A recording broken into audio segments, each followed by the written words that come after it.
Hello, welcome back, all of you. Now, today we'll continue the story of Happy Prince. Till the last session, what did we study? A request is made by Happy Prince, especially to the swallow who was about to fly to his friends, especially at the place called as Egypt.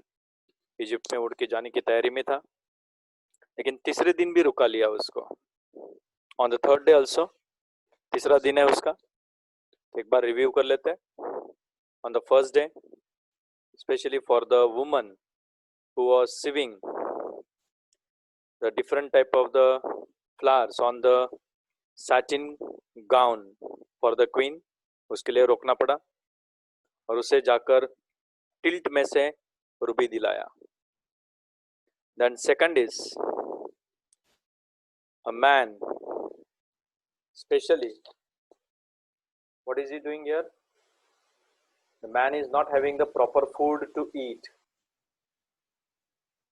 and because of not having the sufficient food, again the swallow was requested on the second day, please go and do something for this poor writer. इस writer के लिए कुछ करो. Second में उसको भेजा जाता है वापस. गैरेट में है वो आदमी, और वो जाकर अचानक से जब मॉर्निंग में सैफियर को देखता है एक आंख से निकाल के. अब तीसरी व्यक्ति है. एक आंख तो गई, पहले तो तलवार में से जो मुट्ठी होती है पकड़ने की, उसमें से रूबी निकाल के दिया. दूसरा है आंख में से ओके एक सैफियर निकाल के दिया. और अब तीसरी व्यक्ति है, that is a girl who is selling the match sticks. And according to the story, her all the matchsticks are fallen into the drainage or gutter you can say, और उसकी वजह से शायद बेचारी अपने मैचस्टिक्स को बेच नहीं पा रही है. जो पैसे लेकर घर पे वापस जाती, और उसके पापा बड़े कड़क स्वभाव के हैं. अगर वो मैचस्टिक्स नहीं बेचेगी तो उसे बहुत मारेंगे. ऊपर से उस बच्ची ने रोना शुरू कर दिया. ना उसके पैरों में कोई सॉक्स है, ना कोई स्टॉकिंग्स पहने हैं बेचारी ने. और ये सब चीजें मेंशन की है हैप्पी प्रिंस ने. One more thing, Happy Prince tells that she even doesn't have anything to cover her head. उसका सिर भी ढकने के लिए उसके पास कुछ नहीं है. ना कोई कैप है, ना कोई वेल है, यानी कि दुपट्टा है ना, कुछ भी नहीं है. She is bare headed. उसके सिर पर कुछ नहीं है. इसलिए उसने एक रिक्वेस्ट किया. And what is that request? Swallow swallow do one thing, pluck out my other eye. तुम मेरी दूसरी आंख भी निकाल दो and give it to her. और वो दूसरा जो सैफियर है जिससे उसकी दोनों आंखें बनी थी, एक तो गया, अब दूसरा बचा हुआ है. तो इसलिए मेरी रिक्वेस्ट ये है कि तुम मेरी दूसरी आंख भी निकालो और जाकर उस लड़की को दे दो. कम से कम उसके पापा उसे मारेंगे तो नहीं, मार खाने से बच जाएगी शायद बेचारी. अब ये सुनने के बाद शायद से स्वैलो ये सोचेगा कि यार कैसा राजा है ये, कम से कम एक आंख तो रखो देखने के लिए. और ये सुनकर स्वैलो ने कहा ठीक है, मैं आज भी रुक जाता हूं. आज भी मुझे रुकने में कोई हर्ज नहीं है. I will stay with you one night longer, said the swallow. But I cannot pluck out your eye. लेकिन मैं तुम्हारी दूसरी आंख नहीं निकाल सकता यार. कैसे देखोगे तुम? You would be quite blind then. वरना तुम पूरे अंधे हो जाओगे. You can't see anything now. ये सुनकर प्रिंस ने सोचा और जवाब दिया, swallow swallow little swallow, do as I command you. बस उतना ही करो जैसा मैं तुम्हें करने के लिए बोलता हूं. बेचारा स्वैलो मजबूर है और आखिर उसने जैसा कमांड किया था, whatever he was commanded, he has to carry out the command and so he plucked out the prince's other eye.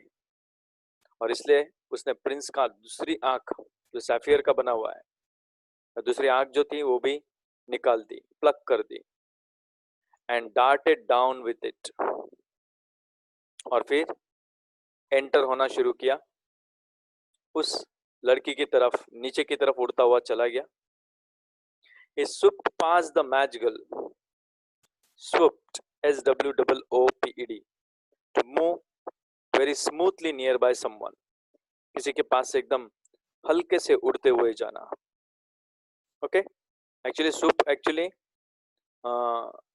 Fast movement होती है, वो नीचे की तरफ रफ्तार से गया था.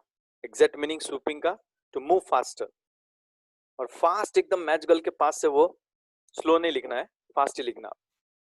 जोर से उड़ता हुआ उस मैजिकल के पास से गुजरता है, और जब वो जा रहा था उसने वो ज्वेल जो है, वो सैफियर जो है उस लड़की के हाथों में गिरा दिया. And slip the jewel into the palm of her hand. लड़की ने जैसे अपने हाथ में वो चमकता हुआ हीरा देखा तो सबसे पहले उसको पता ही नहीं क्या है वो. And therefore she cried, cried means shouted loudly, what a lovely bit of glass. कितना खूबसूरत कांच का टुकड़ा है. अब उससे कौन बताएगा कांच का टुकड़ा नहीं है, बहुत महंगा हीरा है. And now she rain home laughing. लेकिन फिर भी उसे कांच का टुकड़ा समझकर वो हंसती हुई घर की तरफ भागती है. और खुश होकर जैसे घर की तरफ भागी तो उसका प्रॉब्लम तो सॉल्व हो जाएगा. जैसे घर पे पहुंचेगी पता चल ही जाएगा. And then the swallow came back to the prince. और तब जाकर स्वेलो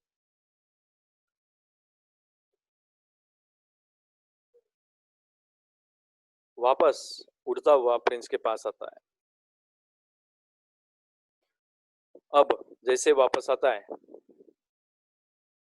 वो पहले ये बताता है, you are blind now, he said. तुम तो अब तो पूरे ब्लाइंड हो गए. He said, so I will stay with you always. अब तुम कैसे देख पाओगे, इसलिए मुझे अब तुम्हारे साथ हमेशा के लिए रहना पड़ेगा. मैं जा ही नहीं पाऊंगा अभी. उतने में प्रिंस ने बड़े हेवी हार्ट के साथ क्या बोला उस पुअर प्रिंस ने, no little swallow, you must go away to Egypt. ना ना ना ना, don't wait with me, you should go and join with your friends. You need to go to your place where your friends are waiting eagerly for you. और तुम्हें Egypt में चले जाना चाहिए. उतने में स्वेलो को ये लगा, यार कैसे छोड़ के जाऊं इसको, हाउ कैन आई, मैं छोड़ के जा ही नहीं सकता क्योंकि ये कुछ देख ही नहीं पाएगा अभी तो. और इसलिए स्वेलो ने कहा, no, I will stay with you always.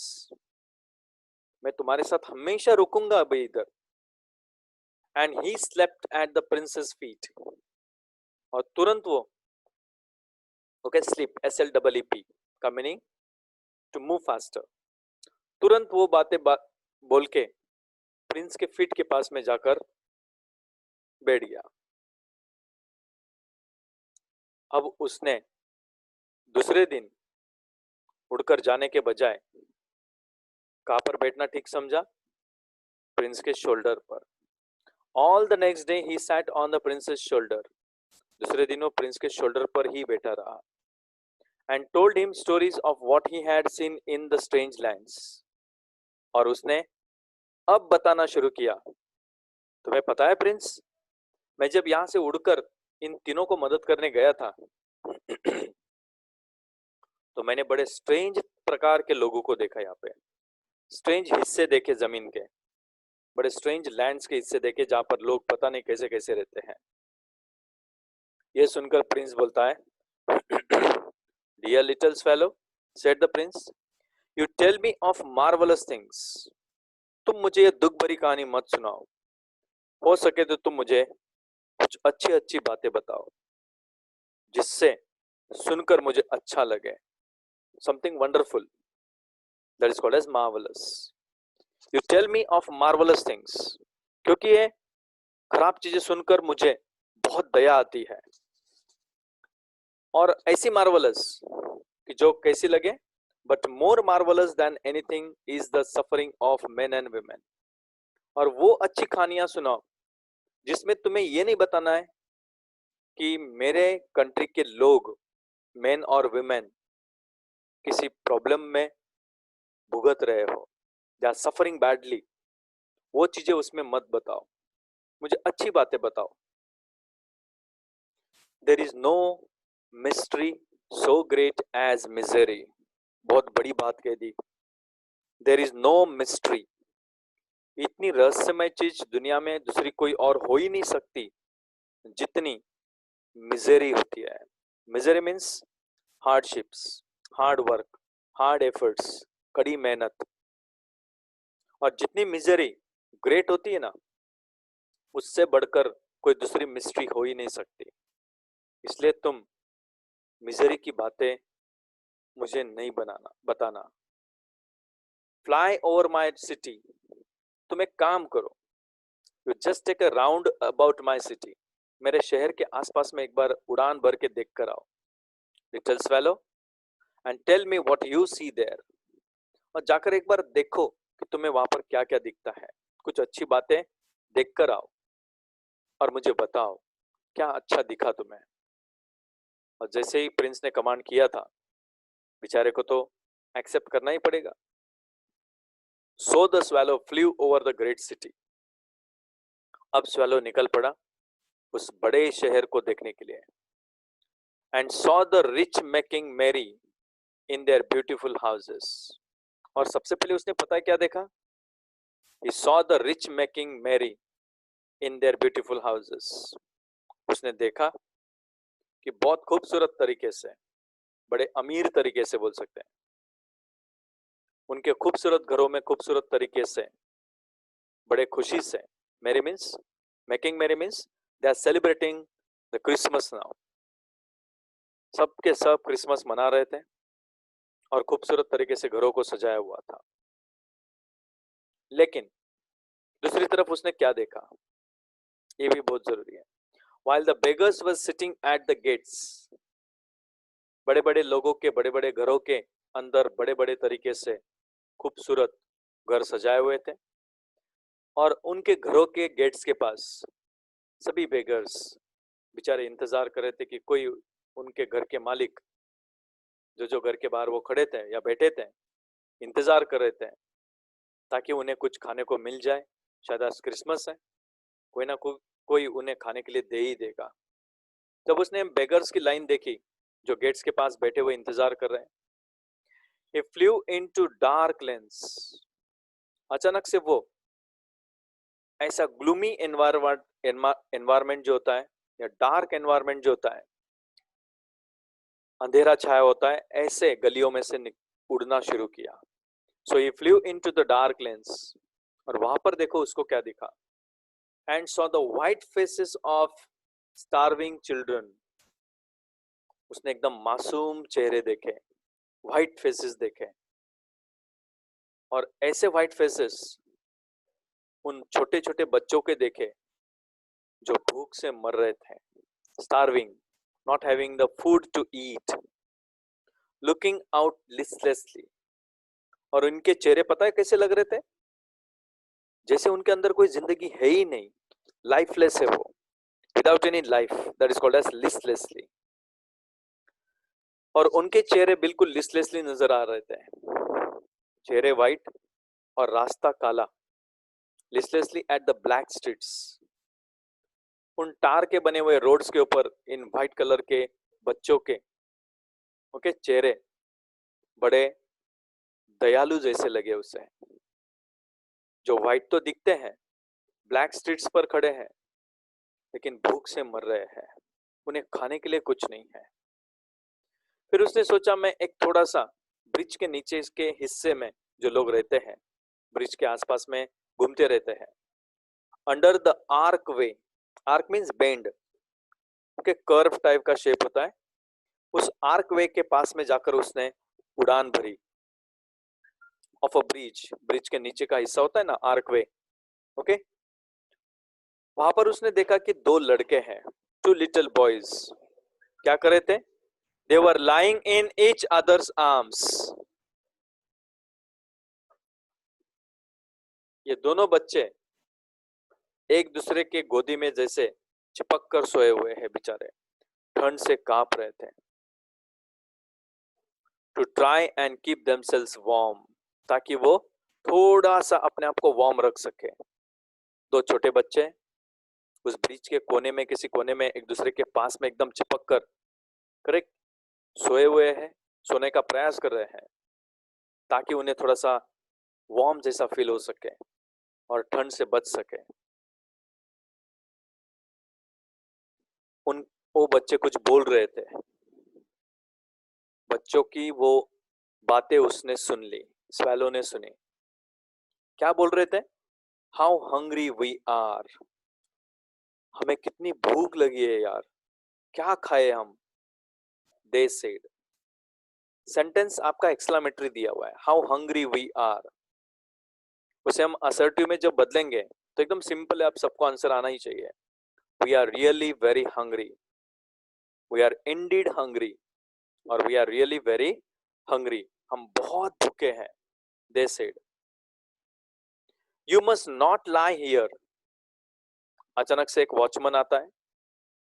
Watchman उन बच्चों पर चिल्लाता है, जैसे आपको देखने को मिला ही होगा कि रेलवे स्टेशन पर और पब्लिक प्लेसेस में जो आमतौर पे लोग किसी ना किसी बर्चेस पर, बकड़े बकड़े होते हैं ना बैठने के लिए, बकड़ा, ओके, उनको बर्चेस कहते हैं, birch, okay, birth birth birth birth birth birth, BIRTH नहीं, ओके, स्पेलिंग अलग है उसका, BEARTH, बियर्थ, बर्चेस बोल सकते हैं उसको, okay.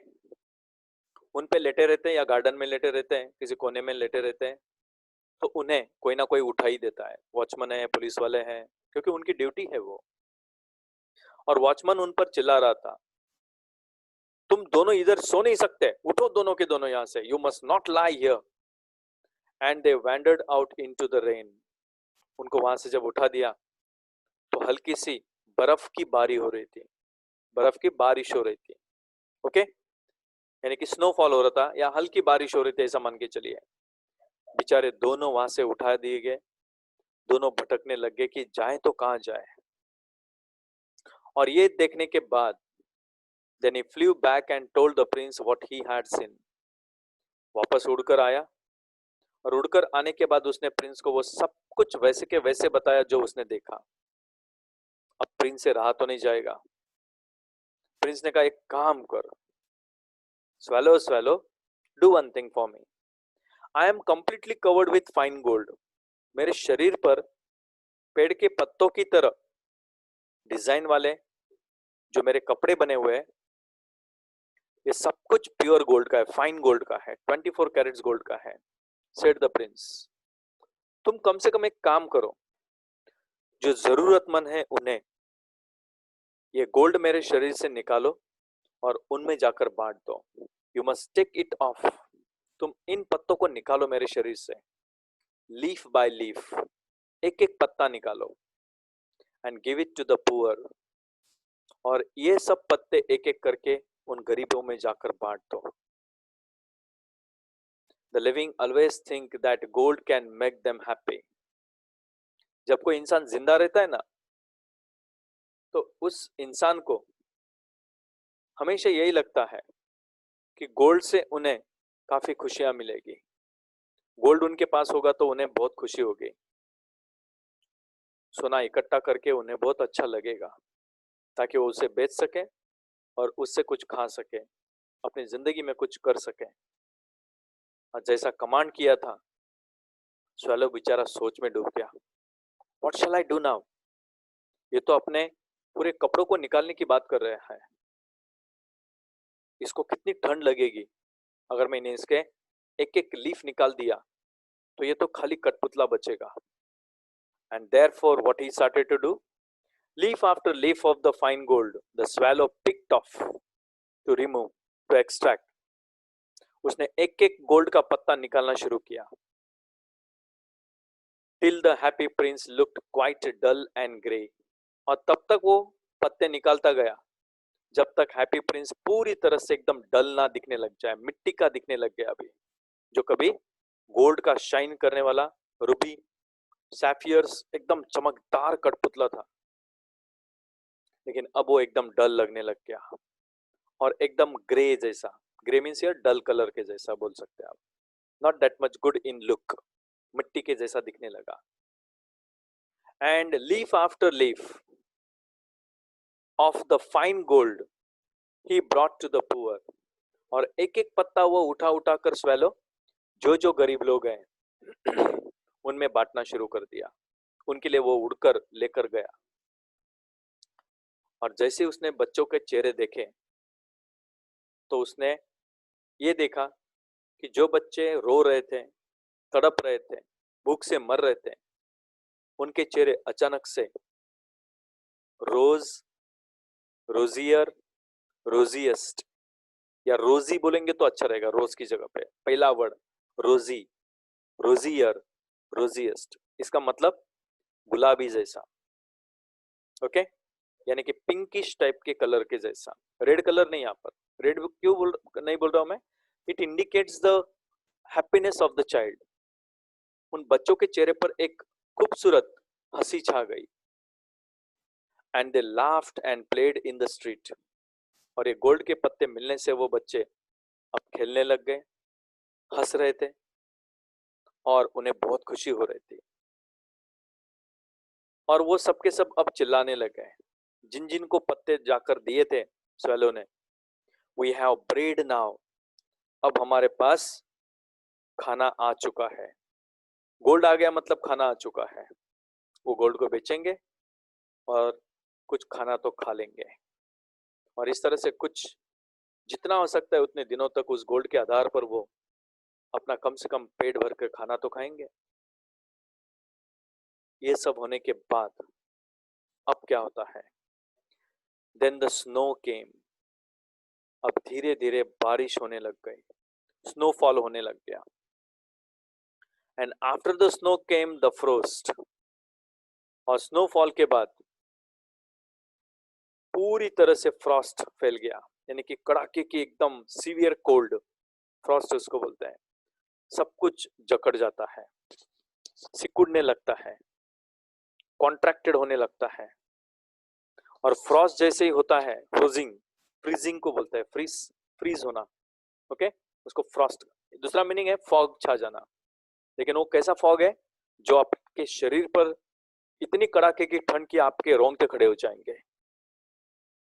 The streets looked as if they were made of silver, और बर्फ के गिरने की वजह से जो ब्लैक स्ट्रीट्स थे वो पूरे सफेद चद्दर से पूरे भर गए, सब जगह पे बर्फ ही बर्फ फैल गया, और ब्लैक स्ट्रीट्स अब सिल्वर की तरह दिखने लगे, व्हाइट कलर के दिखने लगे, पूरे रास्ते भर गए, सब कुछ एकदम सुनसान सा लगने लगा।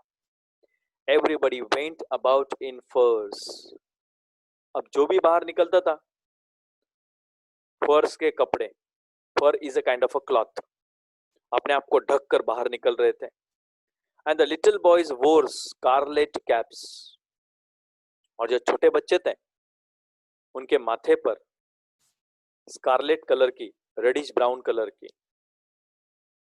एक कैप होती है, वो रेडिश ब्राउन कलर की कैप पहनकर वो अपने आप को प्रोटेक्ट कर रहे थे। And skated on the ice, और कुछ बच्चे उनमें से जो इस तरह का स्कारलेट कलर का कैप पहन के आए थे वो आइस के ऊपर स्केटिंग कर रहे थे, आइस स्केटिंग बोलते हैं उसको।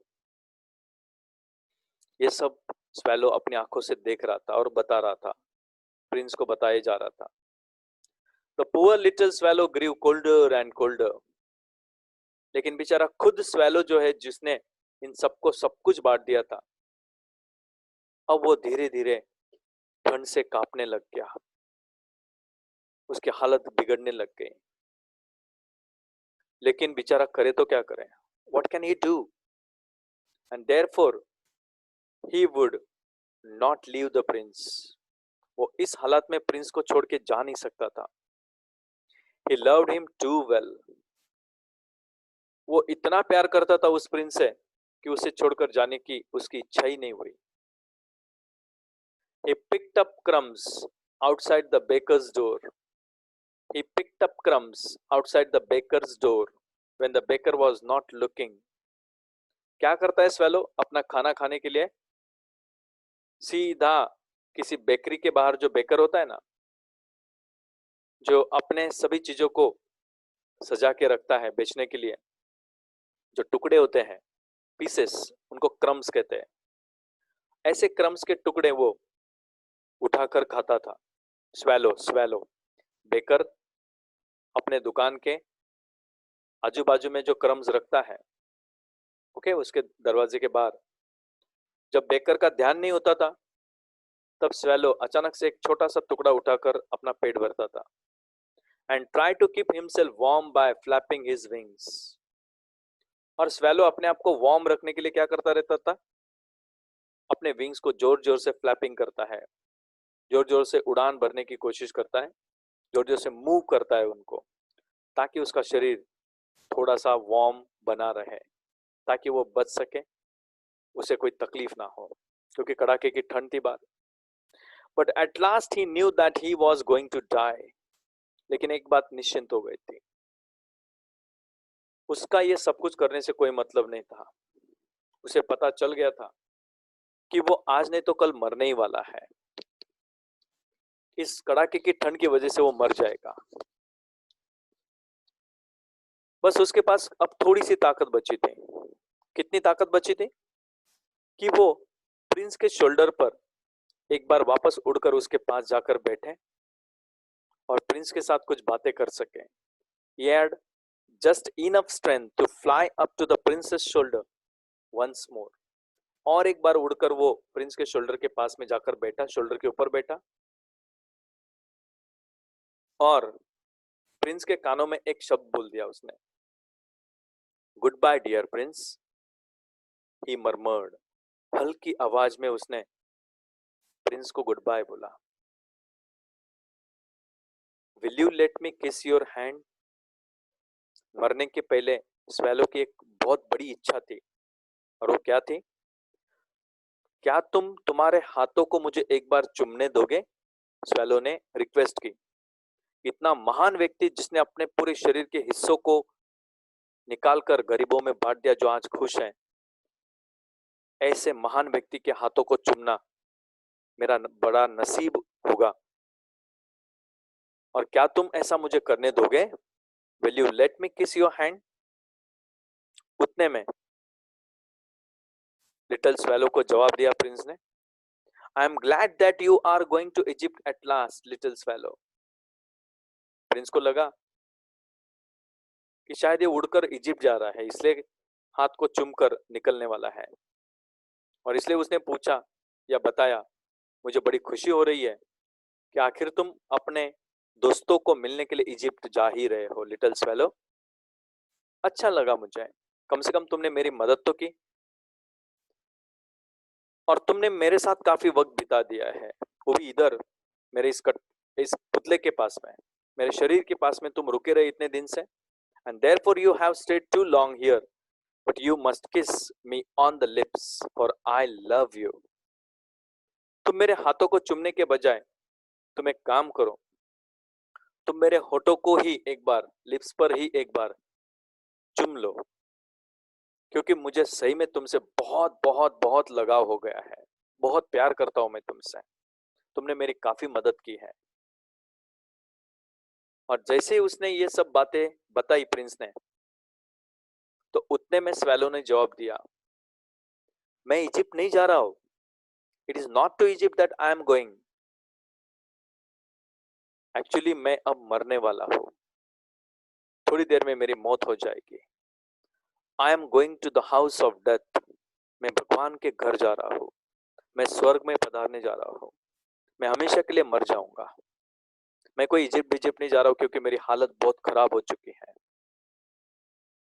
क्योंकि मेरे पास अब दूसरा कोई पर्याय ही नहीं है। और इसलिए उसने और एक चीज बताई, death is the brother of sleep. उसने डेथ को क्या माना है यहाँ पर? Death is the brother of means something like, okay, something like उसका मीनिंग है ये।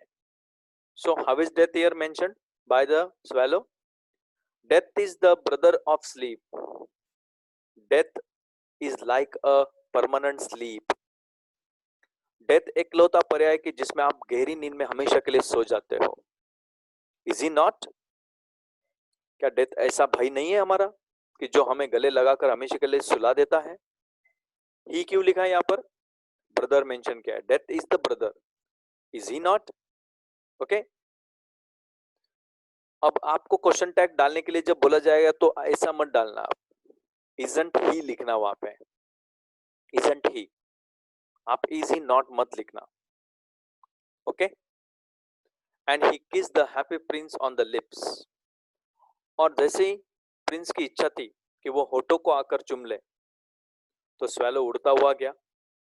हैप्पी प्रिंस के लिप्स पर उसने चूम लिया और अचानक से उसके पैरों के पास में आकर गिर के मर गया. And fell down dead at his feet and he died near his feet.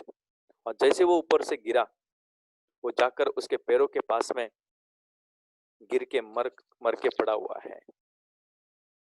और जैसे उसने चुमकर नीचे मौत को अपने गले लगा लिया, उसके बाद जो सबसे इंपॉर्टेंट पॉइंट है वो आप ओके ध्यान से सुन लेना और उसको ध्यान में रखने की कोशिश भी करना. बट